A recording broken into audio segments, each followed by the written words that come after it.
गर्मी से परेशान जुगाड़ू बहू ने बनाया गैस सिलेंडर से एसी, कूलर, फ्रिज। नीचे भाभी, मैंने सारी सब्जियां काट दी हैं। मैं जरा थोड़ा पानी पी के आती हूँ। गर्मी से मेरे शरीर का सारा पानी पसीना बनकर बह गया है। इतना कहकर सौम्या पानी पीने चली गई। वहीं उसकी भाभी रश्मि तपती गर्मी में बैठी हुई खाना बना रही थी कि तभी, हे भगवान, इस गैस को भी अभी खत्म होना था। मेरे पति भी काम पर गए हुए हैं, अब मैं खाना कैसे बनाऊंगी। रश्मि गर्मी में बैठी परेशान हो रही थी कि तभी उसकी सास सुशीला वहां पहुंची। अरे बहू, कितनी देर से बच्चे भूख से तड़प रहे हैं और तू यहाँ बैठी खाना बनाने के बजाय समय बर्बाद कर रही है। नहीं माँ जी, गैस खत्म हो गई है, ऐसे में मैं भला खाना कैसे बनाऊं। वाह, गैस खत्म हो गई तो क्या खाना नहीं बनेगा?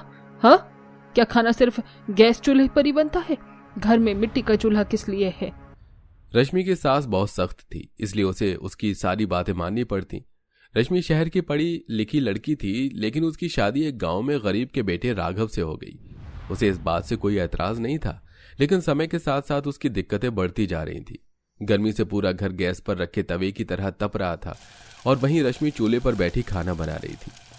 खाना बनाकर उसने अपने परिवार को खाना खिलाया और जब शाम में उसका पति काम पर से लौटा तो, सुनिए जी, गैस खत्म हो गई है और इतनी गर्मी में मैं चूल्हे पर खाना नहीं बना सकती। आज खाना बनाने में मेरी हालत बहुत खराब हो गई। माफ करना रश्मि, अभी मुझे काम के पैसे नहीं मिले हैं, इसलिए मैं कुछ नहीं कर सकता हूँ। अपने पति की बात सुनकर रश्मि बेबस होकर चुप रह गई। रात को जब सभी सोने के लिए बिस्तर पर लेटे तो तपती जमीन पर किसी को नींद नहीं आ रही थी। राहुल और सौम्या भी गर्मी की वजह से बेचैन हो रहे थे। सारी रात इसी तरह गुजर गई। फिर अगले दिन सुबह, सुनिए जी, अगर गैस का नहीं तो बच्चों के लिए एक छोटी पंखे का इंतजाम कर दीजिए। आसपास के सभी बच्चे एसी और कूलर की ठंडक में सोते हैं, वहीं हमारे बच्चे पूरी रात गर्मी में बेचैन रहते हैं। मैं कोशिश करूंगा कि बच्चों के लिए घर में ठंडक करने का कोई साधन ला सकूं। इतना कहकर राघव काम पर चला गया। एक तरफ राघव गर्मी में फैक्ट्री में मजदूरी किया करता, दूसरी तरफ रश्मि गर्मी में सारा दिन घर के काम किया करती, लेकिन उन्हें खुद से ज्यादा अपने परिवार की चिंता थी। शाम को राघव काम पर से एक छोटा पंखा लेकर घर लौटा, जिसे देखकर बच्चे काफी खुश हो गए। मैं नया पंखा तो नहीं ला सका, लेकिन यह पंखा फैक्ट्री में रखा हुआ था। अब मालिक के ऑफिस में एसी लगा हुआ है, तो यह पंखा किसी काम का नहीं था, इसलिए मैं इसे उठा लाया। कोई बात नहीं, मुझे खुशी है कि आप बच्चों के लिए कुछ तो कर पाए। अरे, बातें बनाने से अच्छा जल्दी से इन पंखे को चालू कर। बच्चे कितने बेताब हो रहे हैं इसकी हवा खाने के लिए। हाँ मम्मी, जल्दी करो ना। ठीक है ठीक है। इसके बाद दोनों बच्चे उस छोटे पंखे के सामने बैठ गए और फिर जैसे ही रश्मि ने पंखा चालू किया तो उससे ठंडी हवा की जगह गर्म हवा आने लगी। मम्मी, इससे तो गर्म हवा आ रही है। जब हम स्कूल जाते हैं तो रास्ते में ऐसी गर्म हवा लगती है। मुझे नहीं खानी इसकी गर्म हवा, मुझे तो कूलर की ठंडी ठंडी हवा खानी है। बहू, बंद कर इस पंखे को, ये किसी काम का नहीं। हवा के नाम पर आग की लपटें फेंक रहा है। इससे अच्छी तो हवा बाहर चल रही है। ऐसा करते हैं, हम अभी बाहर सो जाते हैं। सुशीला के कहने पर रश्मि ने पंखे को बंद किया और फिर उसने सभी का बिस्तर घर के बाहर आंगन में लगा दिया। फिर सभी बाहर लेट गए। वहां गर्मी तो ज्यादा नहीं थी, लेकिन मच्छर उनके शरीर को खा रहे थे। मम्मी, मच्छर काट रहे हैं। मैं अब और बाहर नहीं लेट सकती।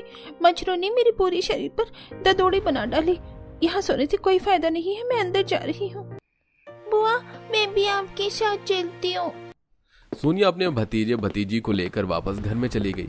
फिर थोड़ी देर बाद सभी ने बाहर सोने से हार मान ली और सभी वापस अंदर आकर लेट गए। वहां रश्मि अपने बच्चों को हाथ के पंखे से हवा करने लगी। पूरी रात रश्मि ने सौम्या और राहुल को हवा की और सुबह जल्दी उठकर उन्हें स्कूल भेजने के लिए नाश्ता बनाने लगी। अब जब गैस ही नहीं है तो इस सिलेंडर का क्या फायदा? मैं इसे यहाँ से हटा देती हूँ। जैसे ही रश्मि ने सिलेंडर को हटाने की कोशिश की, तभी उसकी नजर कोने में रखे पंखे पर पड़ी। ये सिलेंडर और ये पंखा दोनों ही यहाँ पर रखे सिर्फ जगह घेर रहे हैं। क्या मैं इन दोनों का कुछ नहीं कर सकती, जिस तरह मेरा छोटा भाई जुगाड़ करके किया करता था? रश्मि ने थोड़ी देर याद किया कि किस तरह उसका खुराफाती दिमाग वाला भाई घर की चीजों में जुगाड़ करके उन्हें इस्तेमाल करने लायक बनाता था। उसने भी कुछ ऐसा ही करने की सोची। अभी तो सभी सोए हुए हैं। अगर मुझे इनसे कुछ बनाना है तो जल्दी काम शुरू करना होगा, लेकिन पहले बच्चों को स्कूल भेज देती हूँ। राहुल और सौम्या को स्कूल भेजने के बाद रश्मि वो पंखा और खाली सिलेंडर लेकर बैठी। थोड़ी देर सोचने पर उसके दिमाग में आइडिया आया कि वो उस खाली सिलेंडर और पंखे से एक कूलर बनाकर तैयार करेगी। इसके बाद रश्मि जंगल से कुछ घास लेकर आई और फिर कूलर बनाने को बैठ गई। मुझे कूलर बनाने के लिए पहले सिलेंडर को काटना होगा, तभी मैं कुछ कर पाऊंगी। थोड़ा सोचने के बाद वो घर से एक बड़ा दाव लेकर आई और उसने लकड़ियां जलाकर उसे गर्म किया और फिर उससे सिलेंडर को काटना शुरू किया। यह देखकर सुशीला वहां पहुंची। बहू पागल हो गई है क्या? गर्मी में आग जलाए बैठी हुई है, लगता है तेरे दिमाग में गर्मी चढ़ गई है। नहीं माँ, ऐसा नहीं है।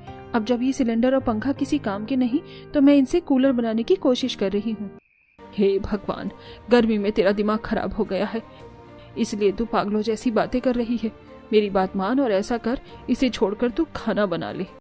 नहीं माँ, मैं अब और अपने बच्चों को इस तरह गर्मी में तड़पते नहीं देखना चाहती। उनकी रातों की नींद भी उचट गई है। सुशीला इस बात पर चुप खड़ी रही, फिर थोड़ी देर बाद वहां से चली गई। और अब रश्मि को अपनी सास से इजाजत मिल चुकी थी। रश्मि ने मशीन से सिलेंडर के 4 हिस्सों को काटा, फिर पीछे के 3 हिस्सों में उसने घास लगाई और उसे पानी से गीला किया। आगे सिलेंडर में उसने पंखे की मोटर, पंखुड़ियां और जाली लगाकर उसे बंद किया। अब वो सिलेंडर एक कूलर में बदल चुका था। फिर रश्मि ने भगवान का नाम लेकर उस कूलर को चलाया तो उससे ठंडी हवा आने लगी। क्या बात है भाभी, ये तो आपने कमाल ही कर दिया। इस सिलेंडर के कूलर से तो काफी अच्छी हवा आ रही है। अहो, तूने तो सच में काबिले तारीफ काम किया है, लेकिन तेरे दिमाग में ये सब आया कहाँ से? मेरे घर में मेरा छोटा भाई इंजीनियरिंग कर रहा है और वो अक्सर इस तरह के जुगाड़ किया करता है, तो मैंने आज उसी के जुगाड़ों को याद करके ये कूलर बनाया है। वाह, जुगाड़ू भाई की जुगाड़ू बहन। अब इस पर रश्मि हंसने लगी। कुछ ही देर में राघव स्कूल से बच्चों को लेकर घर आया। घर में छोटा सा कूलर देखकर बच्चे बहुत खुश हुए और उसके आगे बैठकर हवा खाने लगे। वहीं राघव ये सब देखकर हक्का बक्का रह गया। रश्मि, क्या ये तुमने बनाया है? हाँ बेटा, बहू ने इसे उसी पंखे से बनाया है जो तू फैक्ट्री से लेकर आया था। क्या सच में? ये तो कमाल ही कर डाला तुमने रश्मि। मुझे तो पता ही नहीं था कि तुम इतना कुछ कर सकती हो। अब आप जल्दी से हाथ धोकर आ जाइए, फिर हम सब एक साथ बैठकर खाना खाते हैं। इसके बाद सभी ने उस कूलर के सामने बैठकर खाना खाया। इसी तरह कुछ दिन गुजरे और अब सौम्या और राहुल अपना सारा दिन कूलर के सामने बैठकर दिन लिया करते। जब से बहू ने ये कूलर बनाया है तब से तुम पूरा दिन इसी के सामने बैठकर दिन काट लेते हो, बाहर भी खेलने नहीं जाते। तुम्हारी वजह से कूलर की हवा हम तक तो पहुंचती ही नहीं है। हाँ भाभी, इन छुटकों की वजह से हमें तो बिल्कुल भी हवा नहीं लगती है। सौम्या, राहुल, चलो दोनों कूलर के सामने से हटो।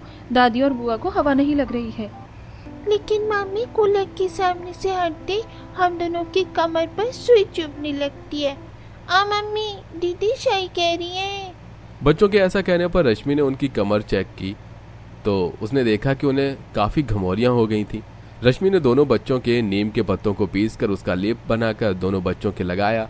तब बच्चों को थोड़ी राहत मिली और वो कूलर के आगे से हट गए। फिर शाम को राघव बर्फ लेकर घर लौटा, जिसे वो मटके में डालकर पानी ठंडा किया करते थे। घर आते आते गर्मी की वजह से बर्फ पिघलकर आधी हो गई है और इतनी सी बर्फ से पानी भी सिर्फ कुछ ही देर तक ठंडा रह पाता है। ऐसी गर्मी में हमें ठंडा पानी भी नसीब नहीं हो रहा है। आप फिक्र मत कीजिए, मैं अभी के लिए सौम्या और राहुल से कहकर पड़ोस के घर से बर्फ मंगा लेती हूँ। रश्मि ने दोनों बच्चों से बर्फ लाने को कहा। उनकी लाई हुई बर्फ से रश्मि ने मटके का पानी ठंडा किया, लेकिन गर्मी की वजह से थोड़ी ही देर में पानी दोबारा गर्म हो गया और सभी को वही गर्म पानी पीना पड़ा। शाम को जब सभी सोने के लिए लेटे हुए थे, दोनों बच्चे तो कूलर के आगे लेट जाते हैं, लेकिन हम तक इसकी हवा नहीं पहुंचती। हमें तो इससे कोई फायदा नहीं हो रहा है। हाँ माँ, इस कूलर की ठंडक हम तक नहीं आ रही है। माँ, इसमें एक छोटे से पंखे की मोटर और पंखड़ियाँ लगी हुई हैं। ये घरेलू जुगाड़ू कूलर बस इतनी सी ही हवा दे सकता है। कल मैं आपके लिए कुछ और सोचूंगी। अगले दिन सुबह रश्मि ने राघव से 2-3 खराब सिलेंडर लाने को बोला, जिस पर पहले तो राघव उलझ गया, लेकिन फिर सिलेंडर से बने कूलर को देखकर उसने रश्मि की बात मान ली और शाम को वो 3 खराब सिलेंडर और एक बर्फ की थैली लेकर घर वापस आया। राघव, क्या अब तूने खराब सिलेंडर बेचने का काम कर लिया है जो इतने सारे सिलेंडर उठा लाया है? नहीं माँ जी, मैंने इनसे सिलेंडर लाने को कहा था। अगर तूने सिलेंडर से कूलर बना तो क्या अब तू सब कुछ बना लेगी? ये मत कहना कि अब तो इससे एक एसी बनाने वाली है। हाँ माँ जी, मैं इससे एक एसी ही बनाऊंगी।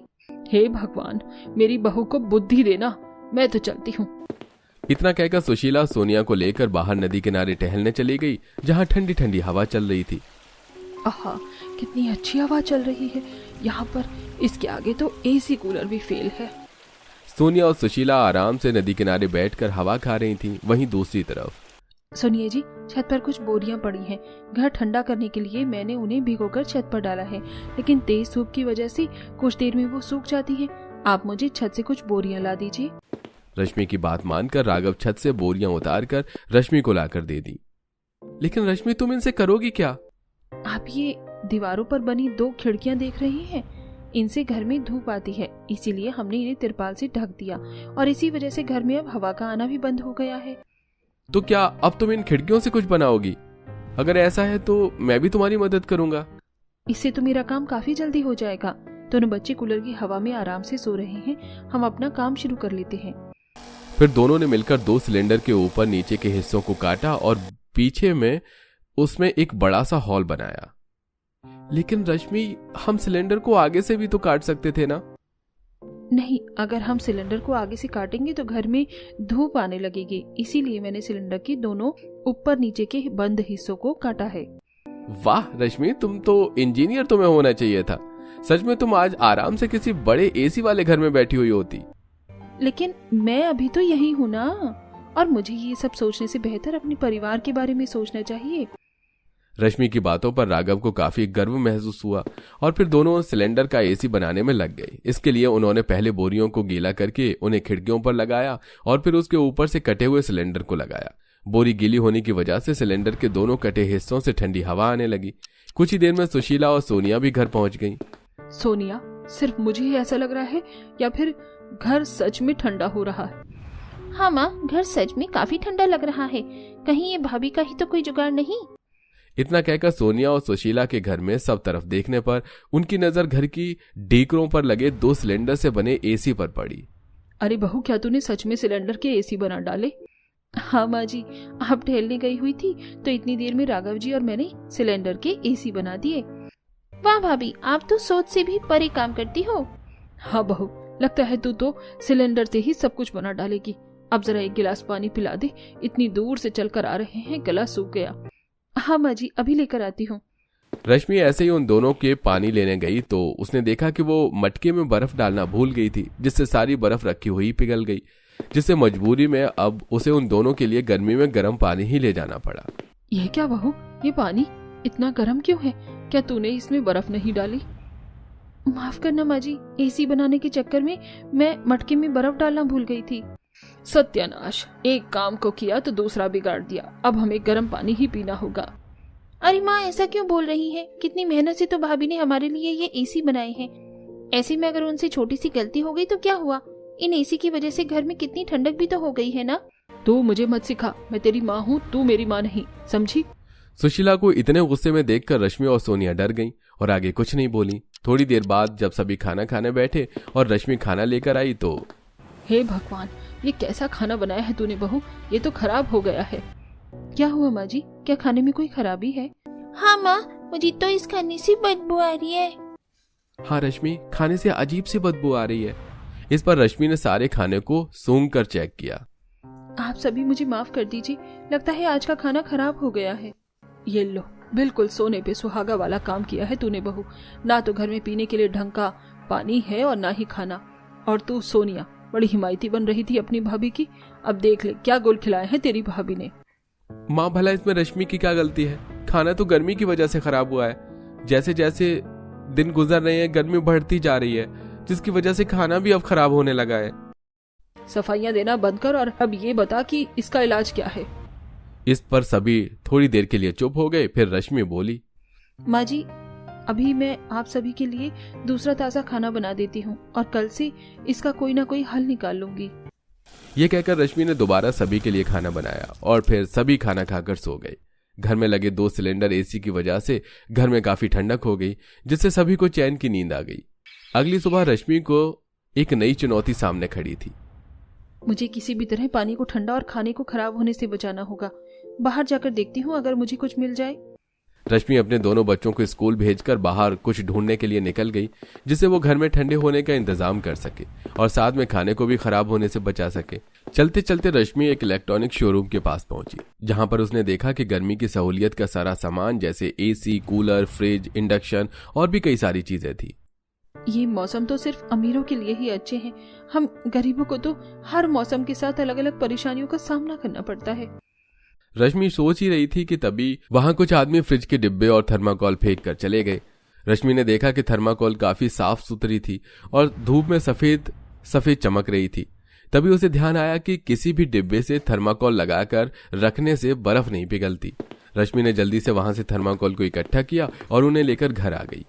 बहू, क्या अब तू घर को कबाड़ खाना बनाने वाली है जो बाहर से कबाड़ा उठाकर ले आई है? नहीं माँ जी, मैं इनसे कुछ ऐसा जुगाड़ करूंगी जिससे घर में ठंडे पानी का इंतजाम हो जाएगा और खाना भी खराब नहीं होगा।